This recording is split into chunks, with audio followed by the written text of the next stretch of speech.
Hello दोस्तों, कैसे हैं आप। स्वागत है आपका मेरे YouTube channel all about Uttarakhand में। तो दोस्तों, मैं आ चुका हूं एक नई वीडियो के साथ।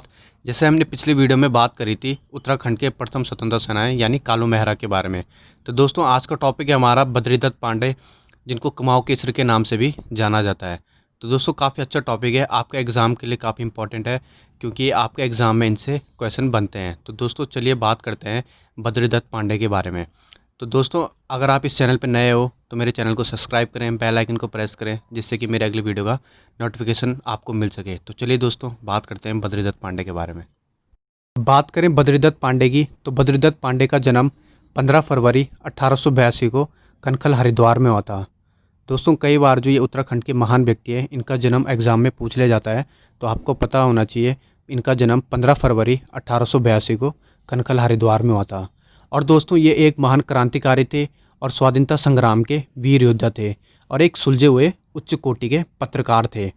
समाज सुधारक और निश्चल कपट भावना के व्यक्ति थे ये। इसी भावना के कारण इन्हें उच्च आदर्शों वाला माना जाता है। दोस्तों, बद्रीदत्त पांडे का मूल निवास व शिक्षा स्थल अल्मोड़ा था। दोस्तों, बद्रीदत्त पांडे ने अपनी शिक्षा जो है वो अल्मोड़ा से ही पूरी की थी। और जब इनके 7 साल की एज थी तो उस टाइम पे इनके जो माता पिता थे उनका निधन हो गया था और ये अल्मोड़ा आकर रहने लगे। और यहीं से इन्होंने अपनी जो स्कूली शिक्षा थी वो पूरी की। और इनके बड़े भाई ने इनकी जो स्कूली शिक्षा थी वो पूरी कराई थी।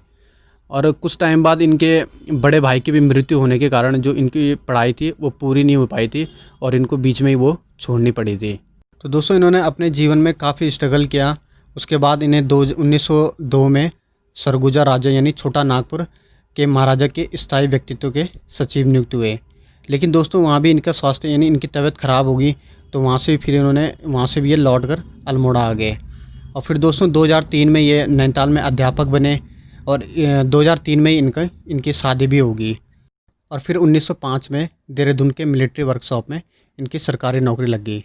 दोस्तों, जो हमारे आर्मी के मिलिट्री वर्कशॉप होते हैं उनमें इनकी नौकरी लग गई थी और ये चकराता में नियुक्त हुए थे। लेकिन दोस्तों, जो इनका जो पत्रकारिता का क्षेत्र था उसमें इनकी काफ़ी रुचि थी, इनका काफ़ी मन था। तो इन्होंने 1908 में वहाँ से नौकरी छोड़ दी, इन्होंने त्यागपत्र दे दिया और पत्रकारिता के क्षेत्र में ये उतर गए। और 1908 में बद्रीदत्त पांडे ने इलाहाबाद से प्रकाशित अंग्रेजी अखबार दैनिक लीडर के सहायक संपादक बने थे। और उसके बाद 1910 में ये देहरादून चले गए और वहाँ से प्रकाशित होने वाला कॉस्मोपॉलिटन अखबार में इन्होंने काम किया। दोस्तों, आप ध्यान रखना, इन्होंने अपने प्रारंभिक समय यानी स्टार्टिंग के दिनों में इन्होंने इन्होंने दो अखबारों में काम किया था। एक तो जो इलाहाबाद से प्रकाशित होता था लीडर अखबार, उसके ये संपादक बने। और 1910 में जो ये देहरादून से प्रकाशित होने वाला कॉस्मोपॉलिटन अखबार था उसमें इन्होंने काम किया था। और दोस्तों, इसके बाद ये 1913 में कुमाऊं क्षेत्र में सक्रिय हुए और फिर इन्होंने 1913 से ही अल्मोड़ा अखबार का प्रकाशन शुरू किया और ये अल्मोड़ा अखबार के संपादक बने। ब्रिटिश सरकार के खिलाफ बद्रीदत्त पांडे ने अपने अखबारों के माध्यम से तीखे व्यंग लिखना प्रारंभ किया। दोस्तों, क्योंकि ब्रिटिश सरकार के द्वारा जो लोगों के साथ अत्याचार हो रहे थे, तो बद्रीदत्त पांडे जन भावना की आवाज़ को बुलंद करते हुए इन्होंने अपने अखबारों के माध्यम से ब्रिटिश सरकार के खिलाफ तीखे व्यंग छापना प्रारंभ किया। और इससे नाराज़ होकर ब्रिटिश सरकार ने 1918 में कमीशन लोमेस ने अल्मोड़ा अखबार को बंद करा दिया। और फिर इसी वर्ष विजयदशमी के अवसर पर अल्मोड़ा से ही बद्रीदत्त पांडे ने शक्ति साप्ताहिक समाचार पत्र का प्रकाशन शुरू किया। बद्रीदत्त पांडे द्वारा अल्मोड़ा अखबार को उन्होंने साप्ताहिक समाचार यानी शक्ति में परिवर्तित कर दिया, जो आज भी अल्मोड़ा से प्रकाशित होता है। और पांडे जी की लेखनी बड़ी पैनी होती थी, जो अंग्रेजी जो राज थे उनकी छाती में कील की भांति चुभती थी। कुमाऊं परिषद 1916 की स्थापना में अहम भूमिका थी। तो दोस्तों, बद्रीदत्त पांडे की 1916 में जो कुमाऊं परिषद की स्थापना हुई थी उसमें अहम भूमिका रही। और इस परिषद का मुख्य उद्देश्य जो कुमाऊं क्षेत्र में जो ये चल रही थी ये कुप्रथाएं, जैसे कुली बेगार, कुली उतार, कुली बर्दाश्त, तो इन प्रथाओं को समाप्त करना था। और इन कुप्रथाओं को समाप्त करने के लिए बद्रीदत्त पांडे ने सर्वाधिक कार्य किए। और इन कुप्रथाओं से संबंधित जो भी रजिस्टर थे, जो भी लेखा जोखा था, तो इन्होंने उन्हें फाड़कर यहाँ पर बागेश्वर में सरयू नदी के तट पर बहा दिया और यहीं पर कुली बेगार का अंत हुआ था।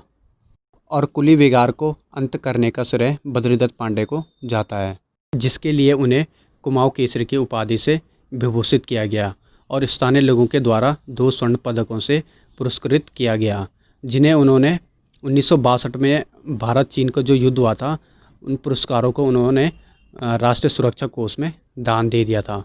और 1921 से 1932 के बीच में वो 1.5 साल तक जेल में रहे, यानी 1921 से 1932 के बीच में वो 2-3 बार जेल गए थे। और 1942 के जब भारत छोड़ो आंदोलन हुआ था, तो उस टाइम भी उन्हें जेल जाना पड़ा था और उन्होंने जेल जाना स्वीकार किया, लेकिन उन्होंने कभी ब्रिटिश सरकार के सामने घुटने नहीं टेके। और बद्रीदत्त पांडे ने जेल प्रवास में ही कुमाऊं का इतिहास पुस्तक लिखी थी। दोस्तों, काफ़ी इंपॉर्टेंट पॉइंट है, पूछा जाता है कि कुमाऊं का इतिहास नामक पुस्तक किसने लिखी थी। तो दोस्तों, आपको पता होना चाहिए, बद्रीदत्त पांडे ने कुमाऊं का इतिहास नामक पुस्तक लिखी थी।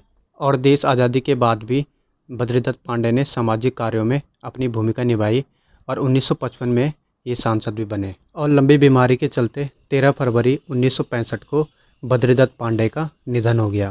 दोस्तों, काफ़ी इंपॉर्टेंट टॉपिक है, आप इसको अच्छे से पढ़ लें, अच्छे से समझ लें। तो चलिए दोस्तों, आज की वीडियो में इतना ही। चलिए दोस्तों, मैं उम्मीद करूँगा आपको ये वीडियो पसंद आया हो। अगर आपको वीडियो पसंद आया हो तो लाइक करें, शेयर करें, मेरे चैनल को सब्सक्राइब करें, बेल आइकन को प्रेस करें, जिससे मेरे अगली वीडियो का नोटिफिकेशन आपको मिल सके। तो चलिए दोस्तों, मिलते हैं अगली वीडियो में। धन्यवाद।